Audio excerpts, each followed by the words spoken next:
வணக்கம். மதிமுகம் செய்திகள். இன்றைய முக்கிய நிகழ்வுகளை பார்ப்பதற்கு முன்பாக தலைப்புச் செய்திகளை பார்க்கலாம். அனைத்து பல்கலைக்கழக வேந்தர்களாக முதலமைச்சரே இருக்க வேண்டும். பல்கலைக்கழக பட்டமளிப்பு விழாவில் ஜெயலலிதாவுக்கு முதலமைச்சர் மு.க.ஸ்டாலின் பாராட்டு. காவிரி நீர் ஒழுங்காற்றுக் குழுவின் அடுத்த கூட்டம் 23ஆம் தேதி கூட உள்ளதாக அறிவிப்பு. தமிழ்நாடு, கர்நாடகா, கேரளா மற்றும் புதுச்சேரி மாநிலங்களுக்கு அழைப்பு. ராஜஸ்தான் சட்டமன்ற தேர்தலை ஒட்டி காங்கிரஸ், பாஜகவினர் தீவிர பிரச்சாரம். பணக்காரர்கள் பற்றி மட்டுமே பாஜக சிந்திப்பதாக ராகுல் காந்தி விமர்சனம். தமிழ்நாட்டில் இன்றும் நாளையும் மிக கனமழைக்கு வாய்ப்பு. 2 நாட்களுக்கு ஆரஞ்சு எச்சரிக்கை அறிவிப்பு. மீனவரை மீட்க நடவடிக்கை எடுக்க வேண்டும். வெளியுறவுத்துறை அமைச்சர் ஜெய்சங்கருக்கு முதலமைச்சர் மு.க.ஸ்டாலின் கடிதம். விரிவான செய்திகள். அனைத்து பல்கலைக்கழகங்களின் வேந்தர்களாக முதலமைச்சரே இருக்க வேண்டும் என முதலமைச்சர் மு.க.ஸ்டாலின் தெரிவித்துள்ளார். ஜெயலலிதா இசை மற்றும் கவின்கலை பல்கலைக்கழகம் சார்பில் மாணவர்களுக்கு பட்டமளிப்பு விழா நேற்று நடைபெற்றது. விழாவில் தமிழக முதலமைச்சரும் ஜெயலலிதா இசை மற்றும் கவின்கலை பல்கலைக்கழகத்தின் வேந்தருமான மு.க.ஸ்டாலின் கலந்து கொண்டு பிரபல பின்னணி பாடகி பி. சுசிலா மற்றும் இசைக்கலைஞர் P.M. சுந்தரம் ஆகியோருக்கு கௌரவ முனைவர் பட்டம் வழங்கினார். தொடர்ந்து விழாவில் பேசிய முதலமைச்சர், கல்வி பொதுவான பட்டியலில் இருந்து மாநில அரசின் பட்டியலுக்கு மாற்றினால் மட்டுமே அனைவருக்கும் கல்வி, எல்லோருக்கும் உயர்கல்வி என மாற்ற முடியும் என தெரிவித்தார். அனைத்து பல்கலைக்கழகங்களின் வேந்தர்களாக முதலமைச்சரே இருக்க வேண்டும் என தெரிவித்த முதலமைச்சர், அதற்கான சட்ட முன்வடிவுகளை சட்டப்பேரவையில் நிறைவேற்றியுள்ளதாக தெரிவித்தார். பல்கலைக்கழக வேந்தராக முதலமைச்சர் இருந்தால்தான் பல்கலைக்கழகம் நன்றாக இருக்கும் என்று முன்பே உணர்ந்தவர் ஜெயலலிதா என்று பாராட்டுகள் தெரிவித்தார். மேலும் ஜெயலலிதா இசை மற்றும் கவின் பல்கலைக்கழகத்திற்கான அரசு மானியத்தை 3 கோடியாக உயர்த்தியும் ஆராய்ச்சி மையத்தின் நூலகத்துக்கு 1 கோடி ஒதுக்கீடு செய்வதாக அறிவித்தார். அன்னைக்கு முதலமைச்சராக இருந்த அம்மையார் ஜெயலலிதா அவர்கள் முடிவு செஞ்சிருக்காங்க. இதுக்காக அவரை மனதார நாம் பாராட்டலாம். நானும் மனமுவந்து பாராட்டுறேன்.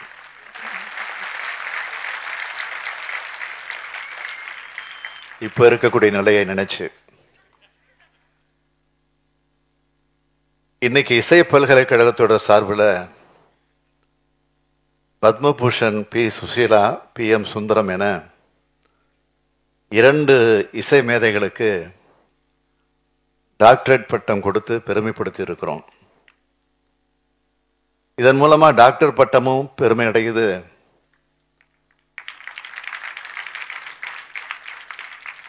பாடகி சுசீலா அவர்களோட குரல்ல மயங்காதவங்களே இருக்க முடியாது. அதில் நானும் ஒருத்தன்.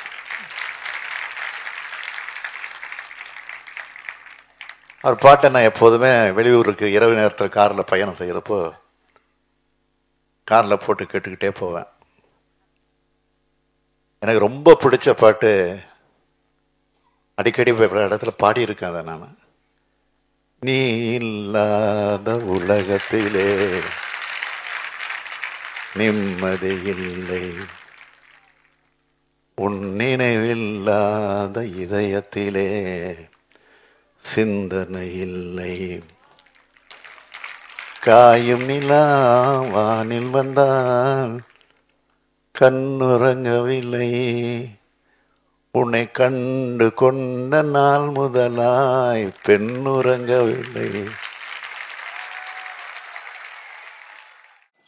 காவிரி நீர் ஒழுங்காற்றுக் குழுவின் அடுத்த கூட்டம் வரும் 23ஆம் தேதி நடைபெற உள்ளதாக அறிவிப்பு வெளியாகியுள்ளது. உச்சநீதிமன்ற உத்தரவின் பேரில் காவிரி நதிநீரை சம்பந்தப்பட்ட மாநிலங்கள் பகிர்ந்து கொள்வதற்காக காவிரி மேலாண்மை ஆணையத்தையும் ஒழுங்காற்றுக் குழுவையும் ஒன்றிய அரசு அமைத்துள்ளது. இந்த 2 அமைப்புகளுக்கும் தமிழகம், கர்நாடகம், கேரளா, புதுச்சேரி ஆகிய 4 மாநிலங்களும் தங்கள் பிரதிநிதிகளை நியமித்து உள்ளன. இந்த நிலையில் வரும் 23ஆம் தேதி 90வது காவிரி நீர் ஒழுங்காற்றுக் குழு கூட்டம் நடைபெற உள்ளது. காணொலி வாயிலாக நடைபெறும் கூட்டத்தில் தமிழ்நாடு, கர்நாடகா, கேரளா மற்றும் புதுச்சேரி மாநிலங்களுக்கு அழைப்பு விடுக்கப்பட்டுள்ளது. கடந்த 3ஆம் தேதி நடைபெற்ற கூட்டத்தில் 23ஆம் தேதி வரை தமிழகத்திற்கு வினாடிக்கு 2600 கன அடி வீதம் தண்ணீர் திறக்க கர்நாடக அரசுக்கு உத்தரவிட்டது. இந்த நிலையில் 23ஆம் தேதி நடக்கும் கூட்டத்தில் ஆணையத்தின் உத்தரவுப்படி கர்நாடக மாநிலம் தமிழ்நாட்டிற்கு தண்ணீர் திறந்துள்ளதா என்பது பற்றி கணக்கீடு செய்யப்பட உள்ளதாக தகவல்கள் வெளியாகியுள்ளன.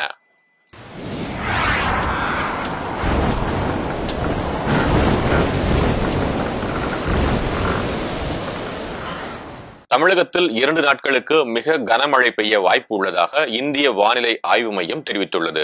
தமிழ்நாட்டில் கடந்த ஒரு வாரமாக தொடர்ந்து பரவலாக மழை பெய்து வருகிறது. குமரிக்கடல் மற்றும் அதனை ஒட்டிய பகுதிகளில் ஒரு வளிமண்டல கீழடுக்கு சுழற்சி நிலவுகிறது. அதேபோல் தமிழக கடலோர பகுதிகள் மற்றும் அதனை ஒட்டிய பகுதிகளில் ஒரு வளிமண்டல கீழடுக்கு சுழற்சி நிலவுகிறது.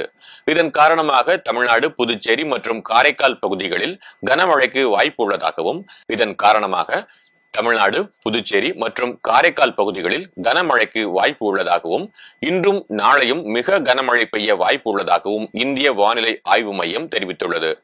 இன்று புதுவை மற்றும் காரைக்கால் பகுதிகளில் இடி மின்னலுடன் கூடிய லேசானது முதல் மிதமான மழை பெய்யக்கூடும் என்றும், திருநெல்வேலி, தென்காசி, தேனி மற்றும் திண்டுக்கல் மாவட்டங்களில் ஓரிரு இடங்களில் கன முதல் மிக கனமழையும், கன்னியாகுமரி, விருதுநகர், மதுரை, சிவகங்கை, திருச்சி, புதுக்கோட்டை, திருப்பூர், கோயம்புத்தூர் மற்றும் நீலகிரி மாவட்டங்களில் ஓரிரு இடங்களில் கனமழை பெய்ய வாய்ப்பு உள்ளதாக தெரிவிக்கப்பட்டுள்ளது.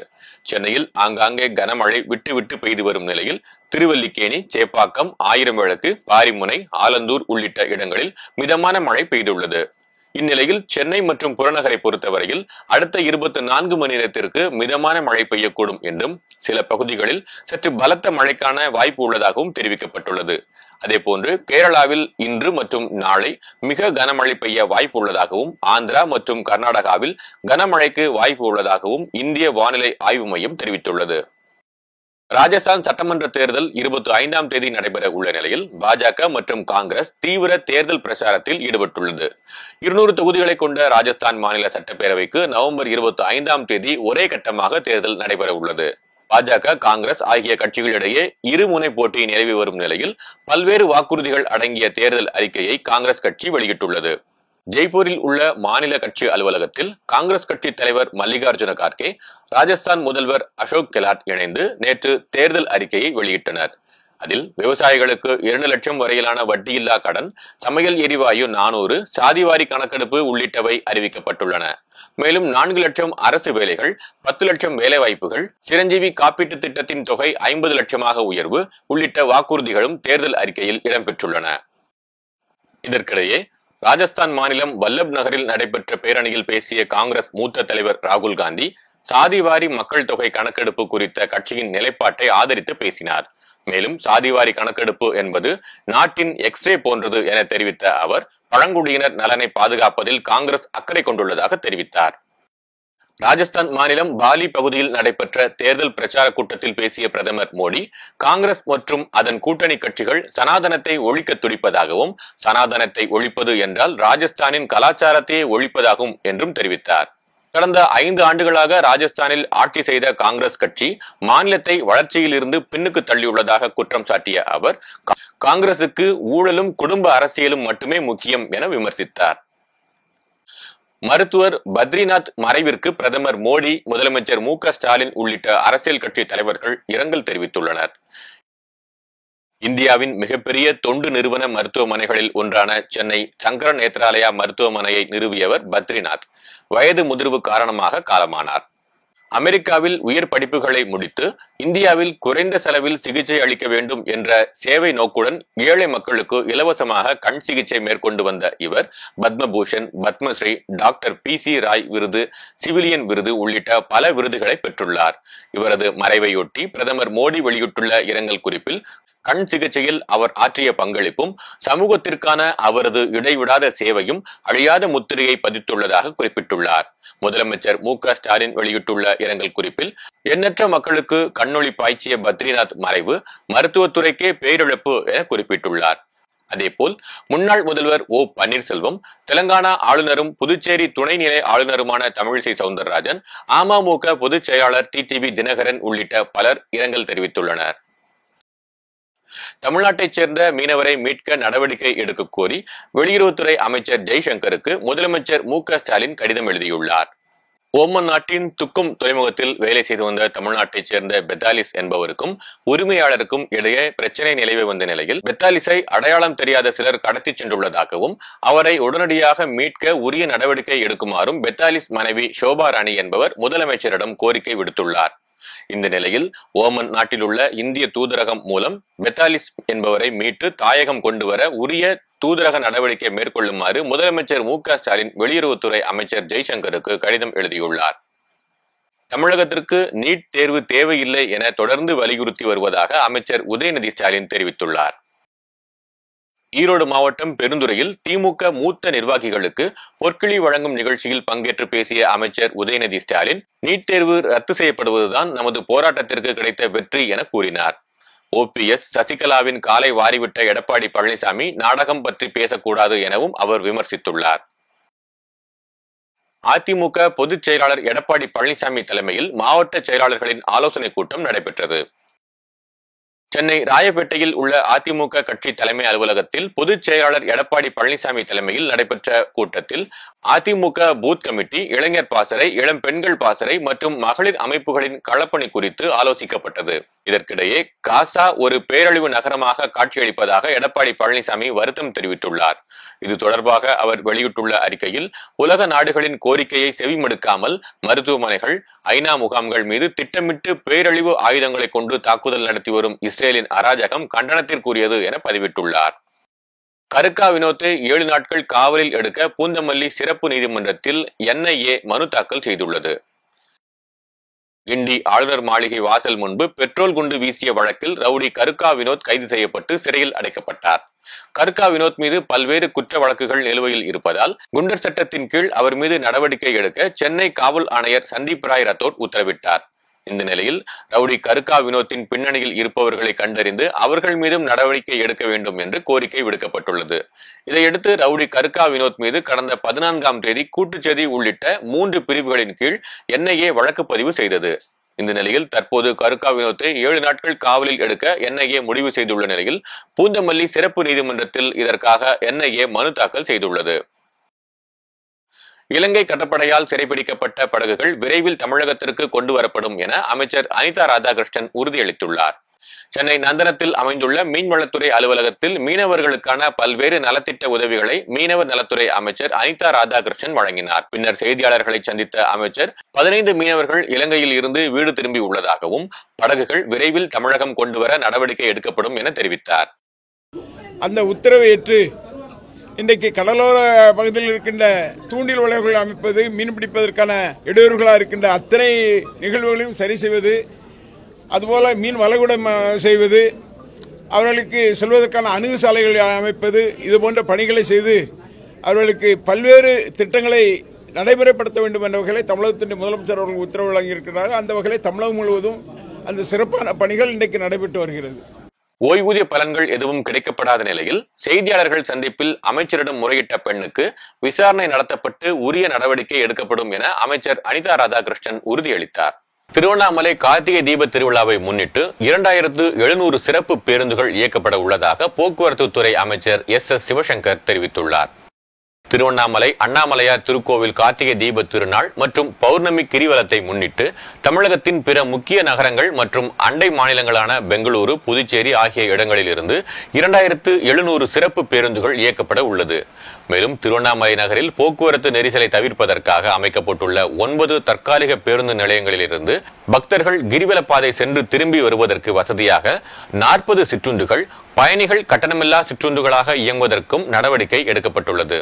இதற்கிடையே வரும் 26ஆம் தேதி கார்த்திகை தீப திருவிழாவை ஒட்டி அண்ணாமலையார் மலையேறும் பக்தர்களுக்கான வழிகாட்டு நெறிமுறைகளை மாவட்ட நிர்வாகம் வெளியிட்டுள்ளது. அதில் குறைந்தபட்சம் 18 வயது நிறைவடைந்தவர்கள் முதல் அதிகபட்சம் 60 வயது உள்ளவர்கள் மட்டுமே மலையேற அனுமதிக்கப்படுவார்கள் என்றும் 26ஆம் தேதி பிற்பகல் 2 மணி வரை மட்டுமே பக்தர்கள் மலை ஏறுவதற்கு அனுமதிக்கப்படுவார்கள் எனவும் தெரிவிக்கப்பட்டுள்ளது. கலைஞர் கருணாநிதி நூற்றாண்டு விழாவை டிசம்பர் 24ஆம் தேதி பிரம்மாண்டமாக நடத்த தமிழ் திரைப்படத்துறையினர் திட்டமிட்டுள்ளனர். சென்னை நுங்கம்பாக்கத்தில் உள்ள தனியார் நட்சத்திர விடுதியில் தமிழ் திரைப்படத்துறையின் அனைத்து சங்கங்களும் ஒன்றிணைந்து தமிழ் திரைப்பட தயாரிப்பாளர்கள் சங்கம் சார்பில் கலைஞர் நூற்றாண்டு விழாவினை சிறப்பாக கொண்டாடும் விதமாக செய்தியாளர் சந்திப்பு நிகழ்ச்சி நடைபெற்றது. இந்நிகழ்ச்சியில் தமிழ் திரைப்படத்துறை சங்கம் சார்பில் RK செல்வமணி, இயக்குநர்கள் பேரரசு, தயாரிப்பாளர்கள் கலைப்புலி S தானு, ராஜன், நடிகை லதா உள்ளிட்ட பலர் கலந்து கொண்டனர். மேலும் தமிழ் திரைத்துறை அனைத்து சங்கங்கள் சார்பாக பல்வேறு நடிகர்கள், தயாரிப்பாளர்கள், இயக்குநர்கள் போன்றவர்களும் கலந்து கொண்டனர். செய்தியாளர்களை சந்தித்து பேசிய தமிழ் திரைப்பட தயாரிப்பாளர் சங்க தலைவர் RK செல்வமணி, நிகழ்ச்சியில் ரஜினி, கமல் உள்ளிட்டோர் நிச்சயம் கலந்து கொள்ள உள்ளதாகவும் விஜய் அஜித் அழைக்க திட்டமிட்டுள்ளதாக தெரிவித்தார். இல்லை சார், யாரையும் கட்டாயப்படுத்துறதெல்லாம் இல்லை சார். நாங்கள் எங்களுடைய கடமை எல்லாரையும் அழைப்பது தான். வருவது அவங்களுக்கு தெரியும் தலைவருடைய இம்பார்ட்டன்ஸ் எவ்வளோ இந்த திரையுலகுக்கு. இது சினிமா சம்மந்தப்பட்ட விழானால அது அவங்களோட டிசிஷனுக்கு நாங்கள் விட்டுறோம். யாரையும் கம்பல் பண்ணுற ஐடியாவில் இல்லை சார். சார், ஆட்சிக்கு முதல் முறையாக சினிமா விழாவுக்கு முதல்வர் வராங்க இந்த 2.5-3 வருஷத்தில். அவருக்கு ஏதாவது சிறப்பு, ஏதாவது நினைவு சின்னம், ஏதாவது பட்டம், பரிசு ஏதாவது கொடுக்க மாதிரி ஏதாவது ஐடியா இருக்கா? இல்லை சார், இன்னும் பிளான் தலைவர் வர்றதே எங்களுக்கு பெரிய சிறப்பு. சிஎம் வர்றது நாங்கள் பெரிய ரிக்வெஸ்ட் பண்ணி ரொம்ப கேட்டுக்கொண்டதின் பேரில் அவங்க இன்றைக்கி இருக்க பணி சுமைகளில் இந்த விழாக்களை மேக்ஸிமம் சிறைத்துறை சம்மந்தப்பட்ட விழாக்களை இவ்வளோ நாள் அவாய்ட் பண்ணிகிட்டு இருந்தார். நாங்கள் பெரிய ரிக்வெஸ்ட் பண்ணி இது ஐயாவுக்கு பண்ண வேண்டிய, எல்லாரும் சேர்ந்து பண்ண வேண்டிய ஒரு கடமையாக இருக்கனால அவரை கேட்டிருக்கோம். அவரும் ஒத்துக்கிட்டார். திருவண்ணாமலையில் நடைபெற்ற தீப திருவிழாவின் 5ஆம் நாளில் அண்ணாமலையார் கண்ணாடி ரிஷப வாகனத்தில் எழுந்தருளிய மாட வீதி உலாவில் ஆயிரக்கணக்கான பக்தர்கள் தரிசனம் செய்தனர். திருவண்ணாமலை அண்ணாமலையார் கோவிலில் கடந்த 17ஆம் தேதி கொடியேற்றத்துடன் துவங்கி கோலாகலமாக நடைபெற்று வரும் கார்த்திகை தீப திருவிழாவின் 5ஆம் நாள் உற்சவத்தில் அண்ணாமலையார் உடனாகிய உண்ணாமுலை அம்மன் உள்ளிட்ட பஞ்சபூத மூர்த்திகள் கண்ணாடி ரிஷப வாகனங்களில் மாட வீதிகளை சுற்றி வந்து பக்தர்களுக்கு அருள்பாலித்தனர். 10 நாட்கள் தொடர்ந்து நடைபெறும் இந்த தீப திருவிழாவையொட்டி மகாதீப தரிசனத்திற்கு நாடு முழுவதிலும் இருந்து 40 லட்சத்திற்கும் மேற்பட்ட பக்தர்கள் வருவார்கள் என்பதால் குடிநீர், கழிப்பறை, சுகாதாரம் மற்றும் பாதுகாப்பு உள்ளிட்ட அடிப்படை வசதிகள் போர்க்கால அடிப்படையில் நிறைவேற்றப்பட்டு வருகின்றன. பல்வேறு மாவட்டங்களில் நடைபெற்ற தகவல்களை களத்தில் மதிமுகம் பகுதியில் பார்க்கலாம்.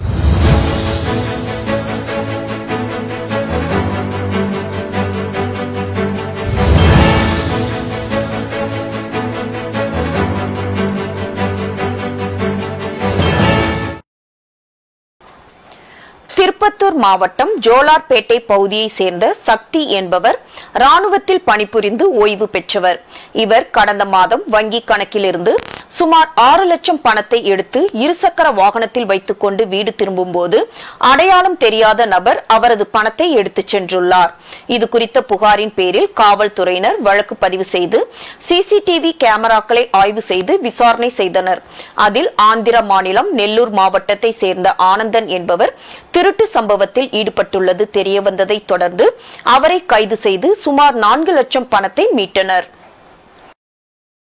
மயிலாடுதுறை மாவட்ட ஆட்சியர் அலுவலகத்தில் நடைபெற்ற மக்கள் குறைதீர் கூட்டத்தில் 10க்கும் மேற்பட்ட கிராமத்தினர் வசிக்கும் பகுதிகளுக்கு 30 ஆண்டுகளாக பேருந்து வசதி இல்லாமல் தவிப்பதாகவும் பேருந்து வசதி ஏற்படுத்தி தரக்கோரியும் கிராம மக்கள் 50க்கும் மேற்பட்டோர் மனு அளித்து வேண்டுகோள் விடுத்தனர்.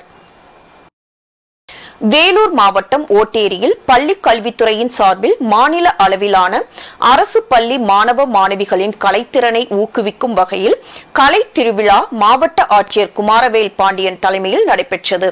இதில் வேலூர் மேயர் சுஜாதா, துணை மேயர் சுனில், மாவட்ட முதன்மை கல்வி அலுவலர் மணிமொழி உள்ளிட்டோர் தமிழகம் முழுவதிலும் இருந்து அரசு பள்ளிகளை சேர்ந்த 2567 மாணவ மாணவிகள் பங்கேற்றனர். இதில் விவசாயத்தின் பாதுகாப்பு, தமிழ் மொழியின் சிறப்பு ஆகியவைகள் குறித்தும் ஆடல் பாடல்களுடன் விளக்கும் வகையில் கலை நிகழ்ச்சிகள் நடைபெற்றது.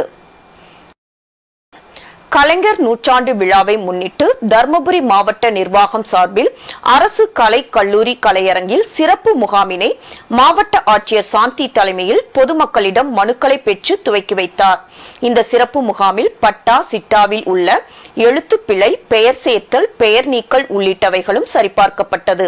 இந்த முகாமில் தர்மபுரி, பென்னாகரம், காரிமங்கலம், நல்லம்பள்ளி, பாலக்காடு உள்ளிட்ட 5 ஒன்றியங்களில் இருந்தும் 2000த்திற்கும் மேற்பட்ட பொதுமக்கள் கலந்து கொண்டனர். ராணிப்பேட்டை மாவட்டம் தமிழ்நாடு ஊரக நகர்ப்புற வாழ்வாதார இயக்கம் மகளிர் திட்டத்தின் மூலமாக மகளிர் சுய உதவி குழுக்களின் மூலம் உற்பத்தி செய்யப்பட்ட பொருட்களின் விற்பனை கண்காட்சியை மாவட்ட ஆட்சியர் வளர்மதி ரிப்பன் வெட்டி திறந்து வைத்தார். அதைத் தொடர்ந்து மகளிர் சுய உதவி குழுக்களின் மூலம் விற்பனைக்காக வைக்கப்பட்டிருந்த பொருட்களை ஆட்சியர் பார்வையிட்டு ஆய்வு செய்தார். 10 நாட்கள் வரை நடைபெறும் இக்கண்காட்சியில் மகளிர் சுய உதவி குழுக்கள் தங்களின் உற்பத்தி பொருட்களான பல்வேறு உலோகங்களால் உற்பத்தி செய்யப்படும் கைவினைப் பொருட்களை விற்பனைக்காக வைக்கப்பட்டிருந்தது. உலக மீனவர் தினத்தையொட்டி காரைக்கால் மாவட்டத்தில் உள்ள 11 மீனவ கிராமங்களை சேர்ந்த மீனவர்கள் கடற்கரை சாலையில் அமைந்துள்ள சிந்தனை சிற்பி சிங்காரவேலரின் திருவுருவ சிலைக்கு மாலை அணிவித்து மரியாதை செலுத்தினர். அதனைத் தொடர்ந்து காரைக்கால் மாவட்ட காங்கிரஸ் கமிட்டி சார்பில் மாவட்ட தலைவர் RP சந்திரமோகன் தலைமையில் காங்கிரஸ் கட்சியினர் மாலை அணிவித்து மரியாதை செய்தனர். அரியலூர் மாவட்டம் ஜெயங்கொண்டம் அருகே உள்ள சுண்ணாம்பு குழி பகுதியில் பூட்டியிருந்த வீட்டில் மர்ம நபர்கள் கொள்ளையடித்து சென்ற சம்பவம் குறித்து வந்த புகாரின் பேரில் காவல்துறையினர் கைரேகை நிபுணர்கள் மற்றும் மோப்ப நாய்கள் வரவழைக்கப்பட்டு அடையாளங்கள் சேகரித்தனர். மேலும் வழக்கு பதிவு செய்து அப்பகுதியில் உள்ள CCTV கேமரா பதிவுகளை வைத்து விசாரணை செய்து வருகின்றனர். ராணிப்பேட்டை மாவட்டம் நெமிலி பகுதியை சேர்ந்த இளங்கோவன் காவல்துறையில் பணியாற்றி வந்தார். இந்நிலையில் வழக்கம் போல் பணி முடித்துவிட்டு வீடு திரும்பிய போது சாலை விரிவாக்க பணிக்காக கொட்டப்பட்டுள்ள மண் மீது மோதியதில் நிலை தடுமாறி கீழே விழுந்துள்ளார். இதில் பலத்த காயமடைந்த இளங்கோவன் சம்பவ இடத்திலேயே பரிதாபமாக உயிரிழந்தார். அப்பகுதி மக்கள் அளித்த தகவலின் பேரில் சம்பவ இடத்திற்கு வந்த காவல்துறையினர் அவரின் உடலை கைப்பற்றி பிரேத பரிசோதனைக்காக அரசு மருத்துவமனைக்கு அனுப்பி வைத்து இந்த விபத்து குறித்து விசாரணை மேற்கொண்டு வருகின்றனர். திருப்பூர் மாவட்டம் உடுமலை அருகே அரசு பேருந்தில் பயணச்சீட்டு வாங்க சொன்னபோது எங்களை இலவசமாக அழைத்துச் செல்லுங்கள் என அந்த இளைஞர்கள் வாக்குவாதத்தில் ஈடுபட அடுத்த நிறுத்தத்தில் அவர்களை நடத்துனர் இறக்கிவிட்டார். இதனால் ஆத்திரமடைந்த அவர்கள் இருசக்கர வாகனத்தில் பேருந்தை பின்தொடர்ந்து வந்து ஓட்டுநர் பிரபாகர் மற்றும் நடத்துனர் குமார் ஆகியோர் மீது செங்கல் மற்றும் கற்கள் கொண்டு தாக்குதலில் ஈடுபட்டனர். காயமடைந்த இருவரையும் மீட்டு அரசு மருத்துவமனைக்கு அனுப்பி வைத்ததை தொடர்ந்து பொதுமக்கள் உதவியுடன் இளைஞர்களை காவல்துறையினர் மடக்கி பிடித்தனர். மேலும் கரட்டூர் பகுதியை சேர்ந்த ஆனந்தன் மற்றும் கோட்டூர் பகுதியை சேர்ந்த மகேந்திர பிரசாத் ஆகிய இருவரையும் நீதிமன்றத்தில் ஆஜர்படுத்தி சிறையில் அடைத்த காவல்துறையினர் இந்த சம்பவத்தில் தொடர்புடைய ரஞ்சித் என்பவரை தேடி வருகின்றனர். காரைக்கால் அடுத்த திருநள்ளாறு சனி பகவான் ஆலயம் உள்ளிட்ட பல்வேறு சிவாலயங்களில் கார்த்திகை மாதம் 1வது சோமவாரத்தை முன்னிட்டு சிவனுக்கும் அம்பாளுக்கும் சங்காபிஷேகம் நடைபெற்றது. இதில் புதுச்சேரி உள்துறை அமைச்சர் நமச்சிவாயம் உள்ளிட்ட ஏராளமான பக்தர்கள் கலந்து கொண்டு சுவாமி தரிசனம் செய்தனர். தொடர்ந்து செய்தியாளர்களிடம் பேசிய உள்துறை அமைச்சர் டிசம்பர் மாதம் நடைபெற உள்ள திருநள்ளாறு சனிப்பெயர்ச்சி விழாவில் 1400க்கும் மேற்பட்ட காவல்துறையினர் பாதுகாப்பு பணியில் ஈடுபடுத்தப்பட உள்ளதாக தெரிவித்தார். சனிப்பெயர்ச்சி விழாவிலே பொதுமக்கள் கலந்து கொள்வார்கள் என்று எதிர்பார்க்கப்படுகின்றது. அதற்கு ஏற்றார் போல இங்கு அனைத்து விதமான காவல்துறை சம்பந்தமான ஏற்பாடுகள் செய்யப்பட்டிருக்கின்றது. இன்றைக்கு காவல்துறை சம்பந்தமாக என்னென்ன நடவடிக்கைகள் எடுக்கப்பட்டிருக்கின்றது என்பதை இங்கே நாங்கள் ஆய்வு செய்தோம். அந்த ஆய்வின் அடிப்படையிலே கிட்டத்தட்ட இந்த விழா ஏற்பாடுகளை ஒழுங்குபடுத்துவதற்கும் கவனிப்பதற்கும் கிட்டத்தட்ட 1400 போலீசார் பாதுகாப்பு பணியிலே ஈடுபடுத்த இருக்கின்றார்கள். திருப்பத்தூர் மாவட்டம் கிரிசமுத்திரம் பகுதியில் ஊராட்சி ஒன்றிய துவக்கப்பள்ளி செயல்பட்டு வருகிறது. இதில் 165க்கும் மேற்பட்ட மாணவர்கள் பயின்று வரும் நிலையில் பள்ளிக்கு சுற்றுச்சுவர் இல்லாததால் சமூக விரோதிகள் சிலர் பள்ளி முடிந்ததும் மற்றும் விடுமுறை நாட்களில் பள்ளிக்குள் நுழைந்து வகுப்பறையில் மது அருந்தியும் மலம் கழித்துவிட்டு செல்வதால் மாணவர்கள் வகுப்பறையில் அமர்ந்து பயில முடியாத சூழல் ஏற்பட்டு வருகிறது. இதுபோன்ற சமூக விரோத செயல்களில் ஈடுபடுபவர்கள் மீது நடவடிக்கை எடுக்க கோரி துறை சார்ந்த அதிகாரிகளிடம் பலமுறை புகார் அளித்தும் நடவடிக்கை எடுக்கவில்லை என அப்பகுதி மக்கள் குற்றம் சாட்டுகின்றனர். மேலும் பள்ளிக்கு தூய்மை பணியாளர் இல்லாததால் ஊராட்சியில் பணிபுரிந்து வரும் தூய்மை பணியாளர்கள் மற்றும் பகுதி மக்கள் சிலரை அழைத்து தூய்மைப்படுத்தும் பணியில் ஈடுபட்டு வருவதாக கூறப்படுகிறது. உயர்நிலை பள்ளி தலைமை ஆசிரியர்கள் பதவி இறக்கம் செய்யும் நடவடிக்கை கண்டித்து சென்னை எழும்பூர் ராஜரத்னம் விளையாட்டு அரங்கம் அருகில் உயர்கல்வி தலைமை ஆசிரியர்கள் உண்ணாவிரத போராட்டத்தில் ஈடுபட்டனர். தமிழக அரசானது தமிழக முதலமைச்சர் அவர்கள் இந்த விஷயத்தில் தலையிட்டு 1300 தலைமை ஆசிரியர்களை பதவியிறக்கம் செய்யும் நடவடிக்கையை தவிர்க்க வேண்டுமாய் தமிழ்நாடு உயர்நிலை மற்றும் மேல்நிலைப்பள்ளி தலைமை ஆசிரியர் சங்கம் கேட்டுக்கொண்டது. இதனால யார் யார் பாதிக்கப்படுறாங்க, உங்களுடைய பதவிக்கு வந்து நீங்கள் போகிற இடத்துல அவங்களுக்கு வர்றதாக ப்ரொமோஷன் பண்ணாங்கன்னா இப்போ போதுமான இடமும் கிடையாது. சப்ஜெக்ட் வைஸ் டீச்சர்ஸ் பதவி முதலியாக இருப்பாங்க. இப்போ தமிழ், இங்கிலீஷ் அந்த ஒவ்வொரு பாடவாரியாக இருப்பாங்க. அந்த பாடவாரியாக முதன்மை ஆசிரியர் பணியிடத்தில் காலி இருந்தால் மட்டும்தான் அங்கே போக முடியும். நிர்வாக சிக்கல்களும் ஏற்படும். 5 ஆண்டுகளுக்கு மேலே இவங்க பணிபுரிஞ்சிருக்கிறாங்க. ஒரு நிர்வாக பணியிலிருந்து ஒரு தலைமை ஆசிரியராக மாற்றினோம்னா அவங்க மனதளவில் பாதிக்கப்படுறாங்க. ஒரு மன உளைச்சலோடு இருக்கிறாங்க. நிம்மதியாக பாடம் கற்பிக்க முடியாது. மாணவ சமுதாயம் பாதிக்கக்கூடிய நிலை இருக்கு.